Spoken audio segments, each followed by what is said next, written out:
Guys, thanks for tuning in for another weekly wrap up of the latest comics, trades, slash graphic novels that I have read. This time around, I have a mixed bag. I have some Marvel, some DC, so it's not all going to be too similar. I did one where it was mostly Robert Kirkman stuff, so I'm glad that this one's like a mixed bag of different titles. Well, anyways, let's get on with what I've read so far, and I hope you guys will find some books that you'll want to check out and that you might enjoy. First up, we have Miss Marvel, Volume 1, No Normal. I was kind of hesitant to read this because lately, these past few months, this book has been really, really trendy. And when comics become trendy, I'm kind of afraid that they're going to suck. And surprisingly, this book was very, very good. Yes, in namesake is Miss Marvel, but the girl is not Miss Marvel. She is a totally new character that has been created. Her name is Kamala Khan, and she is a young teenage Muslim girl who wishes nothing more than to be one of the superheroes that she so adores. She sneaks out to go to a party, and she has been bombarded with Terrigen Mist. For some reason, there was a Terrigen Mist bomb that goes off, which makes me wonder if other people who were out that night have developed superpowers and don't know it yet. Well, anyways, because she's so obsessed with Miss Marvel, she has this ability to morph herself into a Miss Marvel, Captain Marvel type persona, but yet she has the ability to just shapeshift as her main superpower. So she is learning to use these powers, and I love the fact that the emphasis is on the character and how she feels different because she is Muslim in America. And it's not the norm typical. She's not the average American teenager. So I really thought that was cool. And I also want to mention that this book is written by a woman. So if you're looking for a diverse read, this is definitely a diverse read. One that it is interesting. It makes for an interesting story. And while, her powers are kind of lame, but it's very well written. The artwork is fascinating too. I did rate this 4 out of 5 stars on Goodreads. It is definitely a book worthy of being picked up. Definitely. Especially if you're trying to find something different and something diverse and you're interested in learning about other cultures. Definitely check this out. They kind of talk about some different things that are Muslim culture, and it's interesting to learn about these things. So yeah, check out Miss Marvel. It's definitely worth picking up. Next up, we have X-Force Volume 1, Dirty Tricks. Yet again, they have rebranded X-Force. This time, they're going back with Cable. Cable was the one who started X-Force originally, and it's kind of like the last X-Force incarnation, Psylocke's part of the team, Fantomex, but this time they've got Marrow. And I know who Marrow is. She's this mutant who has the ability to generate bones that protrude from her body. But one of the things that makes her interesting in this book was she lost her powers on M-Day, and some government agency gave her back her powers somehow, and they really messed with her head. So she's kind of loopy, she's kind of crazy. She talks to herself, and she's always saying baby this and baby that. Really strange, but And the artwork is a little wonky. A few other people that have already read this volume have said the same thing. They really didn't care for the artwork. For some reason, like, the faces look pinched, like the eyes are really small and the noses and everything. They just make them look really funny. The second half of the book is good art-wise, though. But the first half is just kind of, it really sucks. But and the story is just okay. Of course, it's one of those things where the world threat against mutants and they have to take it down. But the thing that I appreciate about this time around with X-Force is that the focus seems to be on the characters, the heroes themselves, and their relationships, like their little quirks, what makes them special and unique from the other team members. I think that that was really cool. Like, the emphasis on the characters made for an interesting story. It's not the greatest story. I rated this 3 out of 5 stars. This is one series I think has great potential. Let's just say that. I think that this has potential to become a great book. After that, I picked up Young Avengers Volume 2, Alternative Culture. Yet again, here we have Young Avengers, and they have decided to get back together. For some reason, I don't think I caught that issue where they split the team. But this time, Prodigy, who is one of the former X-Men, he lost his powers, but he retained everything he learned while he had his mutant abilities. So he is, like, really super intellectual, and he knows, like, all these different things, so he's kind of a good asset for this new team.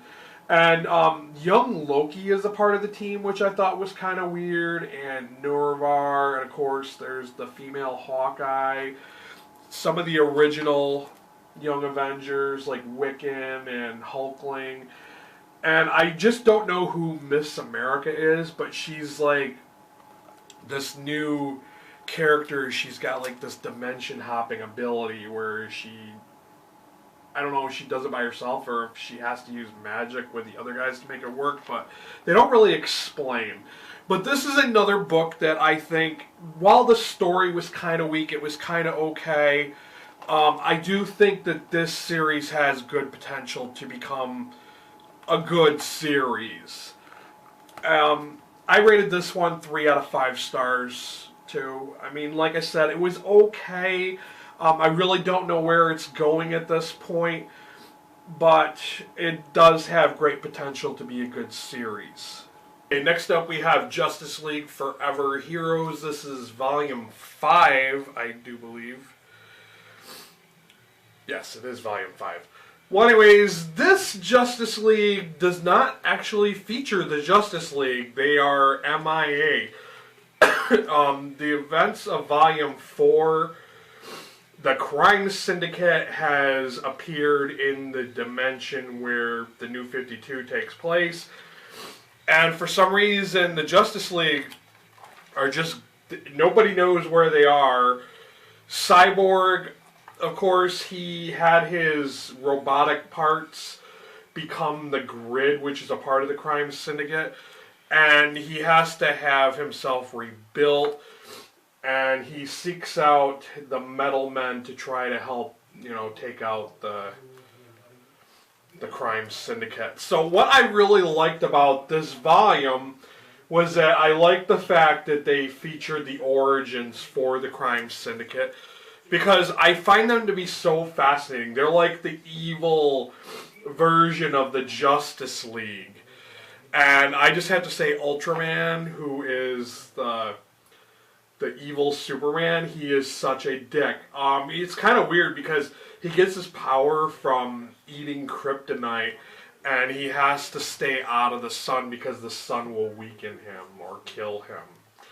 So yeah, I thought this was a really good volume of the Justice League, and I rated it 4 out of 5 stars.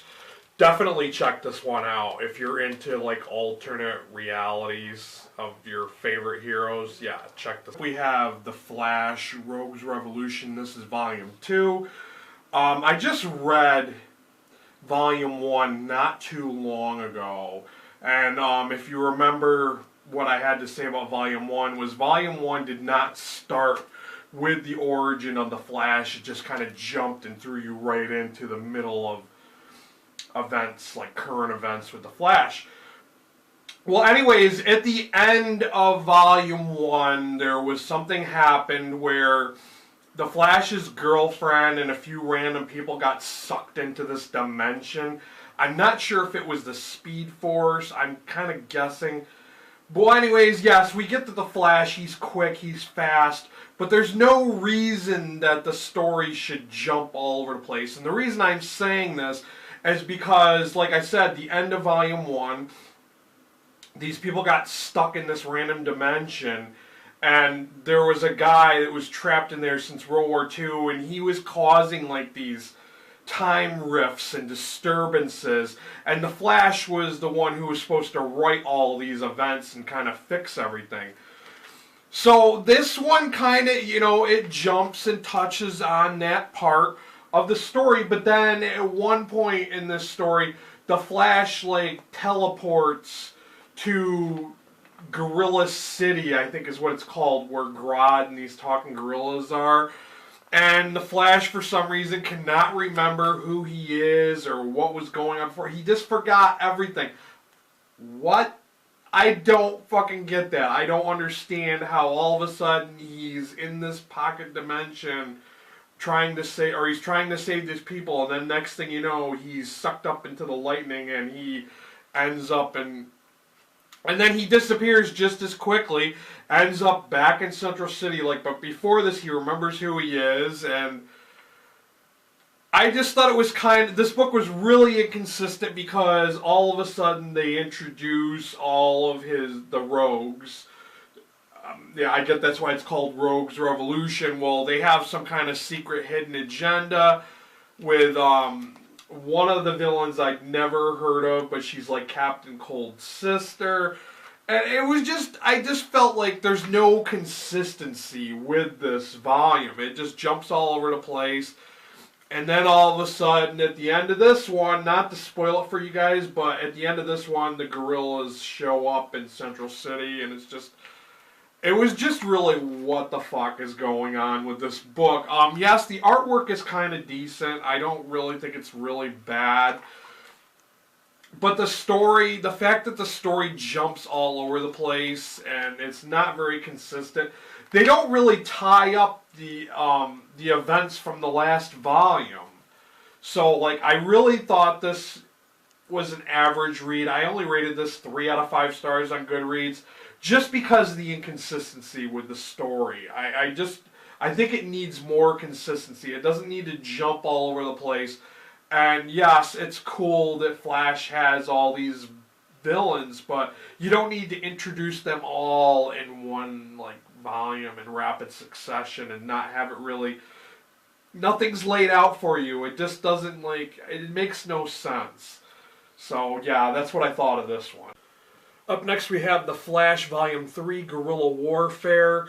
This one, I will have to admit, it seemed to tie up the loose ends of the previous 2 volumes, which I'm kind of glad that they did that, because I was really thinking that they were just going to leave you hanging with what the rest of the story was going to happen.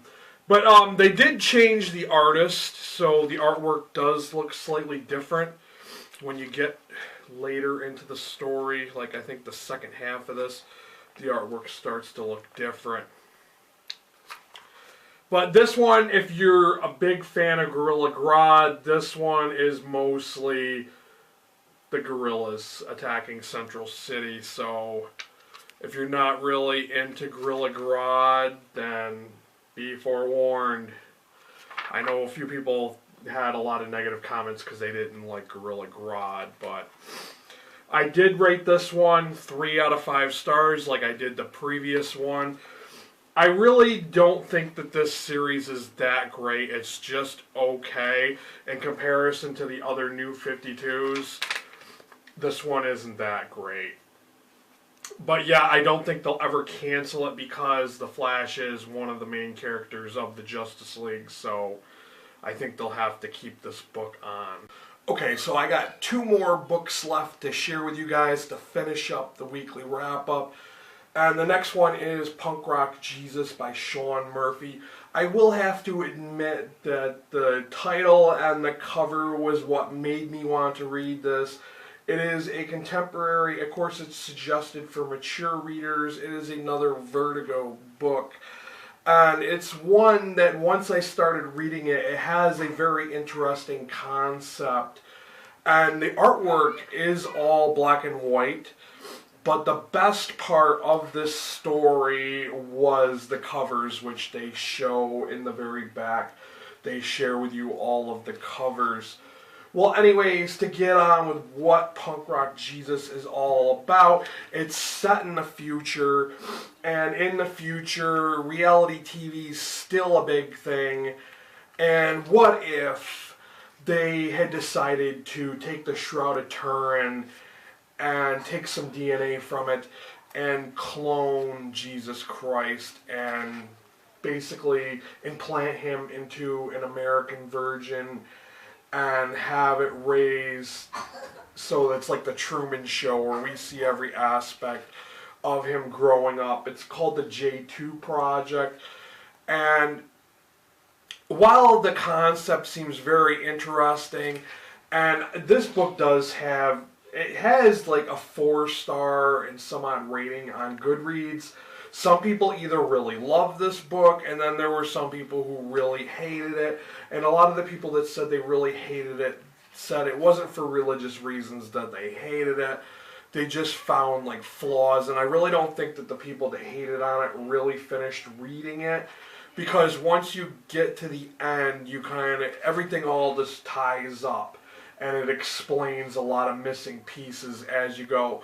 Well, I have to say that this story did start out really, really strong. It's a very slow-paced story, even though it kind of gets up to where he's a teenager. But it's so slow-paced that you kind of you lose interest very quickly. And it's like almost the end of the book before they get to the main event, which is the title of the book, when the quote-unquote clone becomes Punk Rock Jesus. It takes so long into the book. I felt it was really too slow-paced. Yes, it was a great concept. I feel that if this was written by someone else, I think this would have turned out much better, and it could have been a much thinner book. It's really too long-winded for what they had in mind, and it just didn't work. So I rated this 2 out of 5 stars on Goodreads, just for those reasons. It was just too slow of a story. Yes, it had a great concept, it has great covers, and I really don't care for black and white. That was another reason why I kind of was like, But yeah, so I mean, if you're religious, I wouldn't read this because it might offend you. It's one of those types of books. So, yeah.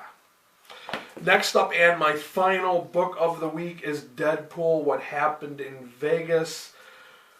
This one, if you guys know, I've read a few Deadpool books. I like the concept of Deadpool. I think he's a great anti-hero or whatever he is. He's like a mercenary. But he's sort of like a Wolverine, like a Deathstroke type character, but he's kind of comical. This one really started out really slow. Deadpool goes to Vegas. He's got an issue with some dude named the Weasel. And most of the book, I'd say 3/4 of the book, involves monologue. Just banter back and forth between Deadpool and the Weasel, and how they want to take down some dude named the Grizzly, who is this really lame villain who wears a bear suit. Yeah, I was like, what the fuck am I reading?